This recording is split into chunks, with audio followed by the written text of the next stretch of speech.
to our Playwell Podcast. My name is Marguerite Hunter-Blair and I am Chief Executive of Play Scotland, the national organisation for play. Today we are celebrating 35 years of the Care and Learning Alliance in Highlands.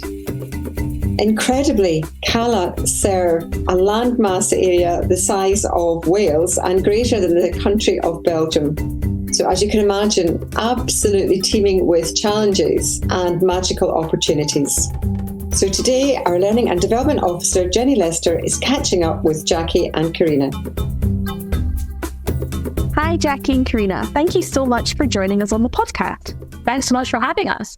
It'd be great if you could both just introduce yourselves and tell us a little bit about what play means to you.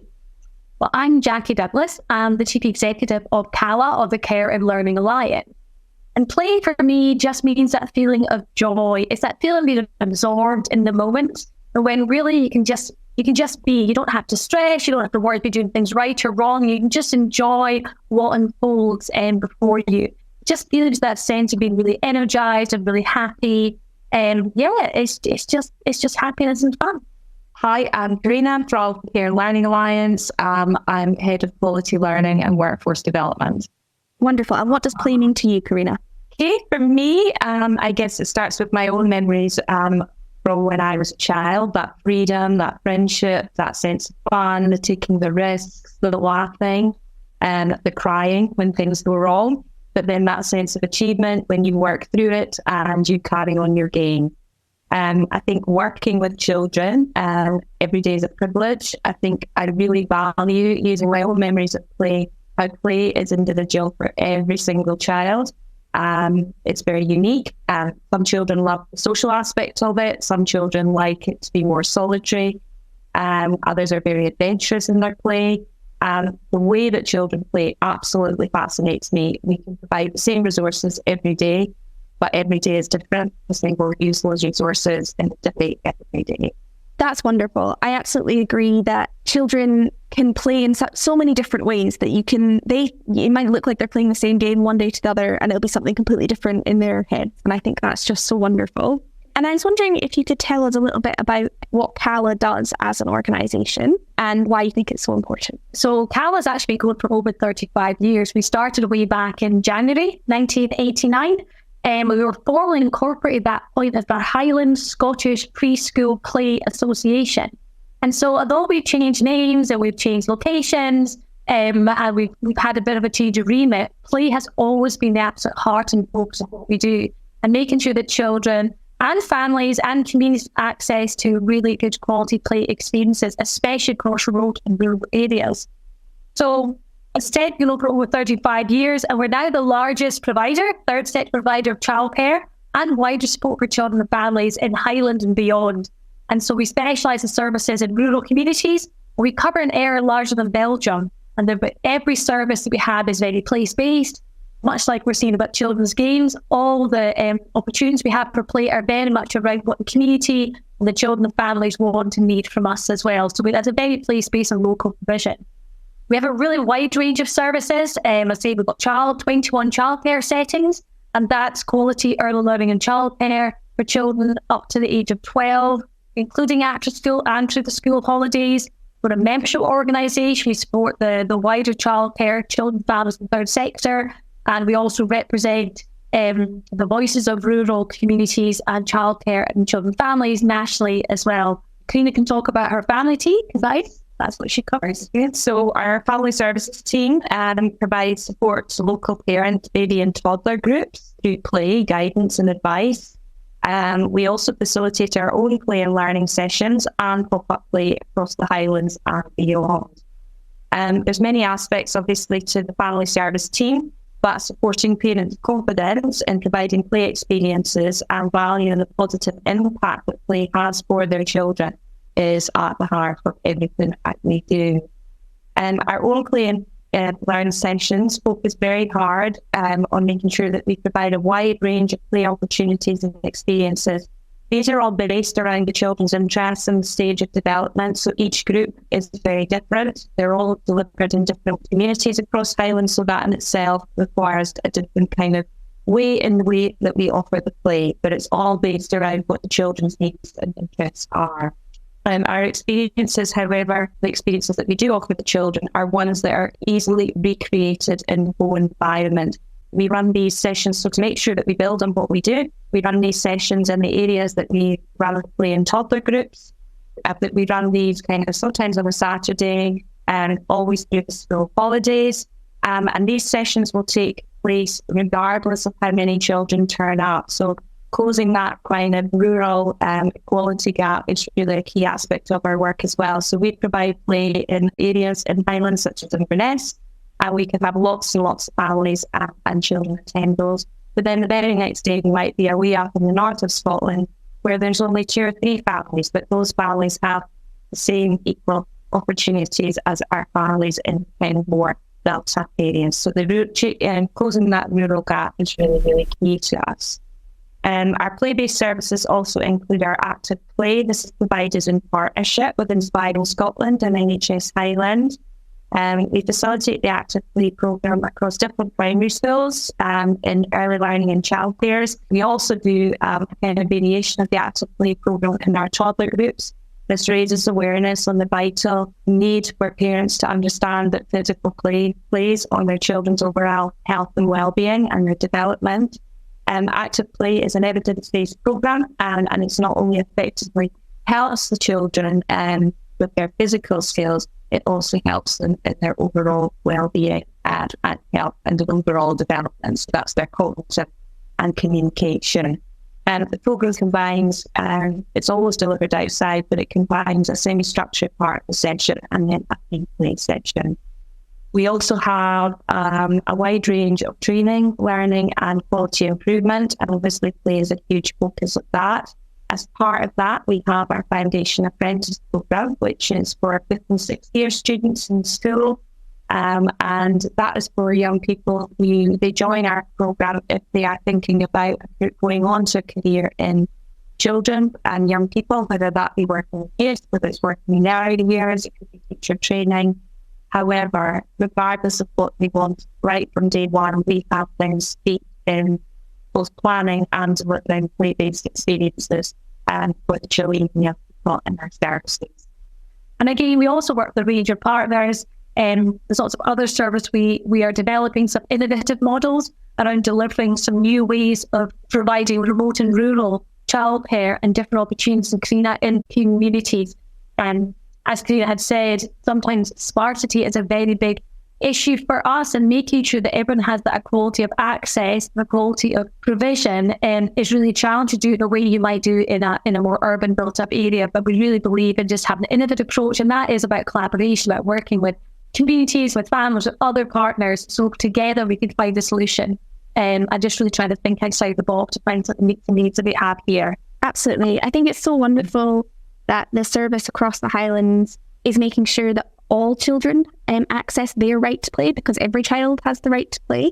And I really liked what you were saying about how even if it's just 2 or 3 families coming to the sessions, those sessions are still highly valuable. So it's not always about numbers.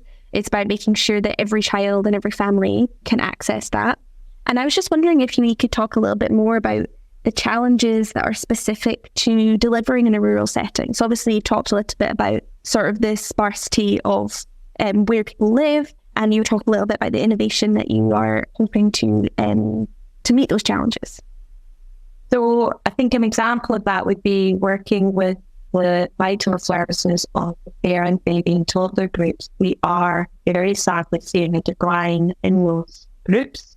I think over the last 3 or 4 years, and it's not all to do with COVID. I know that they were hit hard during COVID, and getting them restarted was quite tricky for many groups. But with ELC funding coming on board, with a lot more parents going back to work, with the cost of living, so obviously all costs and things are all going up, we're working really hard to make sure that the areas still have that early access, because that play and that very, very first few years of life is so important. If we can reach out to the parents then as well and make sure that they get that value and understanding, we see it then carry on into the kind of later life stages of their children. So some of the innovative ways that we're doing there, like we said, we will go whether there's 2 or 3 families. So if we're working where we know that a group has maybe folded, because again, some of these rural areas, they might have 3 or 4 children in it for a period of years, but then those families might move on or the children grow up. So we just tend to come in and out of different areas, trying to keep a really kind of strong awareness of the geographical area that we're covering, and making sure that even if we can't do play in those areas on a weekly basis, that we are there maybe every term or every month if we can make it. Certainly in the kind of spring, summer and autumn where obviously winter in the Highlands can be a bit more tricky with the travel, but we do our best to always be there for the children and families. So it's just having that kind of real strong awareness of where the families are, where the need is, and looking to see what we can do, and accessing kind of just local parks and things like that. So that also helps encourage the parents. It makes them, hopefully provides them with ideas of how they can maybe, when you're not there, meet up on a regular basis and provide that play opportunities for their children as well. So one area that we're working in, there is quite a number of children, for whatever reason, aren't still abusers at the moment. And there was a couple of parents there attended our community active play sessions during the holidays, and they now regularly meet up and carry out some of the games and things, access our website, and provide that play for the children on their own. So that's kind of making the parents resilient and providing them with the ability to take that forward for themselves without that. Distance is such an issue for us here, but it's also an opportunity. And I think when we turn up, we rock up, we pop up in the community, there's a real sense of a buzz around it. But I think also parents and communities are really grateful that we are there and that we are listening to them, and they maybe give us some comments about that next time, they give us some advice. And we also have staff that are based in rural communities. They are local. We're not parachuting services in. We are there, we're listening to communities, and we are absolutely making sure that whatever is needed, that we're responding to that in a way that is most appropriate. And that, again, that's about that children's rights approach. It's also about just that kind of community rights approach as well, that we are not trying to suggest we know what's right for them. But what's right in Wick, what's right in Kinlochbervie is not right in Kincraig or Newtonmore. You know, it's very much spread, and every community is different. But obviously, the right key, an example of that is so rolling out the active play program. What we would like to do is follow our Glasgow partner charities, where quite a few of them run after school sessions in active play, which would be brilliant. And we are absolutely delighted to do that in spring and summer, but we have to be realistic about it also, about that equality of access, because most of our schools in Highland, over 60 or 70% of the children are bused in. So anything that we put on after school, we can actually be like, some of the children wouldn't be able to go because they're getting on that bus and they're picked up by grannies, grandas. I mean, some of the schools that we work in, the children can have like up to an hour and 10 minutes of a bus journey home after their school day. So we have to be very aware of what we're putting on in the Highlands and where it is. So a lot of it does come down to willingness of staff to work weekends and things, so that we can actually make sure that we are being fair in our delivery models, so that more children can access the opportunities that we're providing. And I think finally that the other thing is we need to make use of what we have. That's not just resources, as Corrina said, that low cost, what's available around you, but also, where most of the spaces will be shared. There might be one community hall that is shared by a wide range of people. Maybe there's a community lunch, maybe there's a yoga session, there's a bowler session, making sure we work with them as well, but also not duplicate. So we've been asked recently, could we come along? There's going to be a lunch club going on. So instead of us setting something up separately, let's work with that lunch club. Let's have a play session in advance, and then the younger children stay on, have a really nice intergenerational opportunity to meet up and to break some of those barriers down. So I think it's about using what we have. We've started to develop some car park play. We know that some of these car parks are completely empty, big empty spaces. Sometimes it's then small businesses working with them and going, okay, let's just make sure, let's reclaim this space back to the children and the fans weekend. We've had such a great response for that, because again, even though it's sitting there, a lot of people don't or not sure they can use it, or not sure what to do. But if we're there with some resources, people brought bikes and there's an opportunity for children to learn how to ride a bike, I think a ball on that one, or you just have really realised that there's lots of businesses. We were thinking about street play and kind of in our bigger towns out in Highlands, but closing a street down and making it safe for children now is quite a cumbersome exercise. But actually we've got all these businesses sitting right at the heart of our community with fabulous car parks that aren't used after hours in the summer evenings and at weekends. So kind of starting to explore how with community partnership we can work with them to say, look, can we say that this is a safe space for children to play in at the weekends? And again, empowering parents to support their children play in these areas. But they're great for bike riding and skateboarding. So again, you're ticking the box with all ages, which works really well. And again, like Jaci was saying, with the community shared spaces like community halls and things like that, a way that we have found quite good at covering the rising cost of the halls is to double up our toddler groups with, say, an intergenerational club, like lots of old age pensioners will meet there and have like a weekday club or something like that.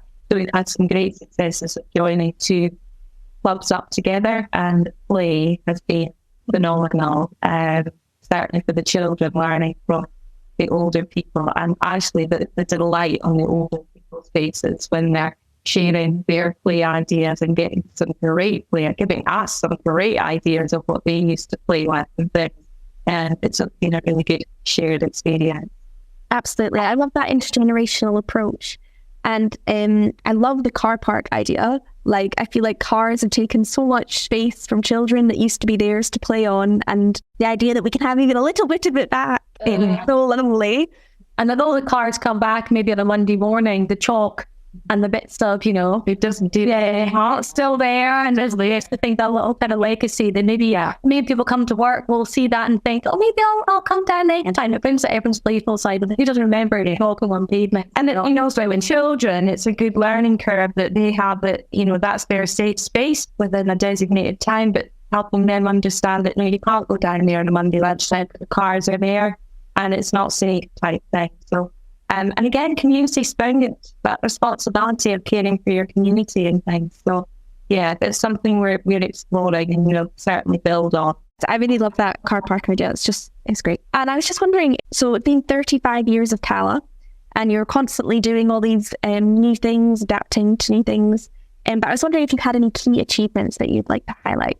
And I think one of the greatest achievements really is been keeping the focus on play and that play-based approach throughout the years. And I see we've developed lots of different services, but I think with the making sure that we keep that diversity for our communities at our centre as well. We haven't lost the focus of being a real rurally based, Highland-based organisation, and we do cover other areas as well. We work in Murray and Argyll and Butte. We deliver play there as well. So I think it's that having that Highland or that rural understanding is really, really important.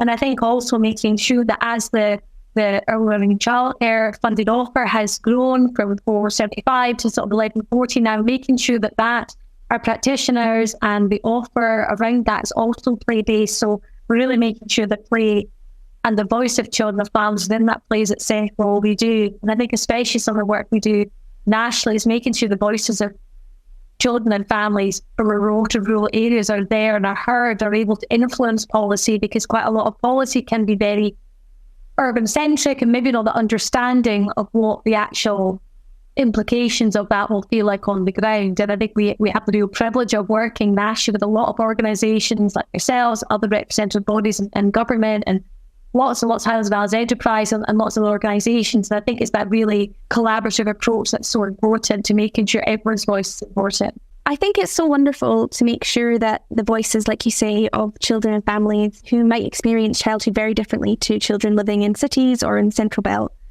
are heard for key pieces of policy, but also even the smaller things that are rolled out. And I think it's wonderful that that's where you start from the child, but also from the Highlands child. I think that's really, really wonderful. You have an exhibition that is now open, and I was wondering if you could tell us a little bit about that. Yeah, great. So our Play Through the Years exhibition is on with our partners Highlight Highland. And that's going to be the Inverness Museum and Art Gallery. And it kind of came out of our reflections of the role of CALA that we've had over the last 35 years. And really, we were just thinking about all the changes that have happened, societal changes, cultural, educational, political changes. And throughout all of that, CALA and play has really been that kind of golden thread that's woven through everything. We just want to try and, how could we capture that?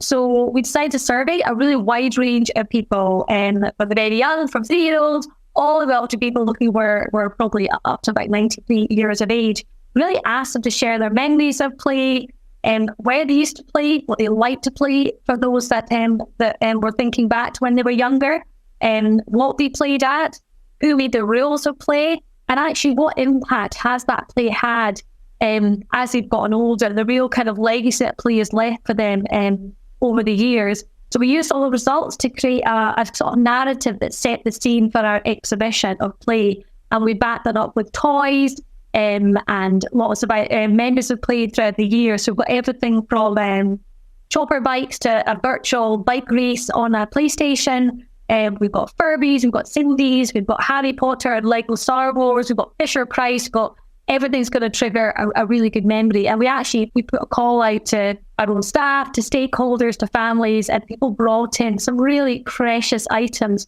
lovely, lovely stories attached, and they're all exhibited in the museum as well. So it'd be great if people came along. So that's running until the 13th of April at the Inverness Museum and Art Gallery, and it's free. And you can just pop in and have a little look at that. We also have some pop-up play sessions alongside that Corrina can give you a bit more information about.